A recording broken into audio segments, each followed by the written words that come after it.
శ్రీ గురుభ్యో నమః. నేను ఇప్పుడు మీకు ఈ రామాయణ పుస్తకాన్ని చూపిస్తానండి. మనం చదివిన రామాయణ పుస్తకం.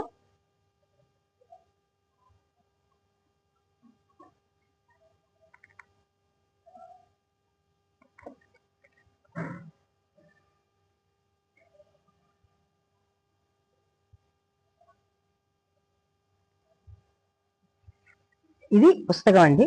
ఈ పుస్తకం సత్య రామాయణం. అయితే ఇది నా పేరు పప్పు సత్యవతి. మేము విశాఖపట్నంలో ఉంటాము. నా పేరు పప్పు సత్యవతి. మా నాన్నగారు కొల్లూరు వారు, వెంకటాద్రి అవధాని గారు, సుబ్బలక్ష్మి గారు మా తల్లిదండ్రులు. అలాగే మా అత్తమామలు పప్పు మోహన్ రావు గారు, వెంకటరమణమ్మ గారు, వీరు మా అత్తమామలు. మేము విశాఖపట్నంలో ఉంటాము.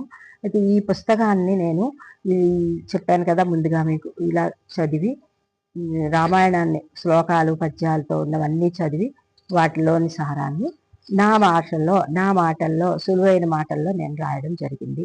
ఇది సత్య రామాయణం. అంటే ఈ రామాయణం ఇది వాల్మీకి రామాయణమేనా, ఇందులోని ఏవో బయట బయట మాటలు బయట కథలు అలాంటివి ఉంటాయేమో అని అందరూ కూడా అనుకుంటూ ఉంటారు. అనుకునే అవకాశం కూడా ఉంది. కానీ ఇది నేను వాల్మీకి రామాయణాన్ని చదివి దాని నుంచి తీసుకొని, అలాగే విని వాల్మీకి రామాయణ పెద్దలు చెప్పగా వినినవి ఆ మాటలే తీసుకొని అందులో ఉన్న మాటలనే ఇలా రాయడం జరిగిందండి ఇది. అంతేగాని బయట విషయాలు బయట మాటలు ఏమి ఇందులో లేవు. ఇదంతా కూడా వాల్మీకి రామాయణం నుంచే తీసుకొనబడింది.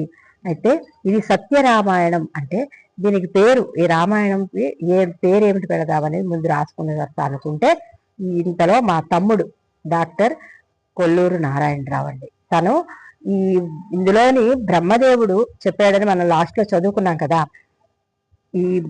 ఈ సత్యం సత్యం సత్యం అని 3 సార్లు చెప్పి ఈ రామాయణం సత్యం సత్యం అని చెప్పారు.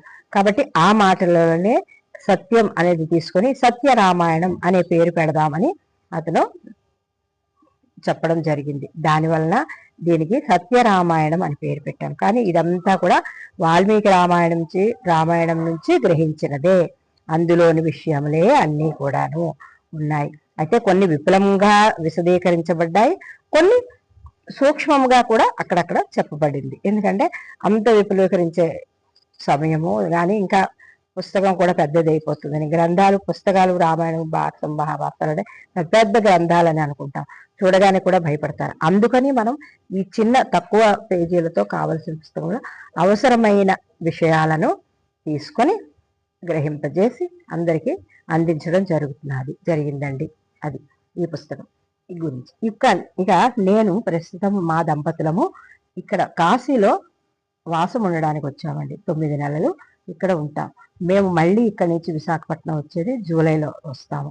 అందుకు అప్పటి వరకు ఇక్కడే ఉంటాం. ఈ పుస్తకాన్ని ఎవరికైనా కావాలన్నా కూడా మేము అప్పుడు ఇచ్చే అవకాశం ఉంటుంది, ఇస్తాము తప్పకుండా. అయితే దీనికి దూరంగా ఎవరైనా ఎక్కడైనా ఉంటే పోస్ట్ ద్వారా పంపిస్తాము. మీరు అడ్రస్లో పెట్టవచ్చు. లేదు విశాఖపట్నం వారైతే అక్కడ మా ఫోన్ ద్వారా కానీ మా అడ్రస్ మాది తీసుకొని రావచ్చు. మేము అక్కడ మీకు ఇవ్వగలమండి. ఇది ఈ పుస్తకం తాలూకా విషయాలు వివరాలు ఇవన్నీనండి. అందుకు దీన్ని తప్పకుండా ఆదరిస్తారని నేను అనుకుంటున్నాను. జై శ్రీరామ్, జై శ్రీరామ్, జై శ్రీరామ్.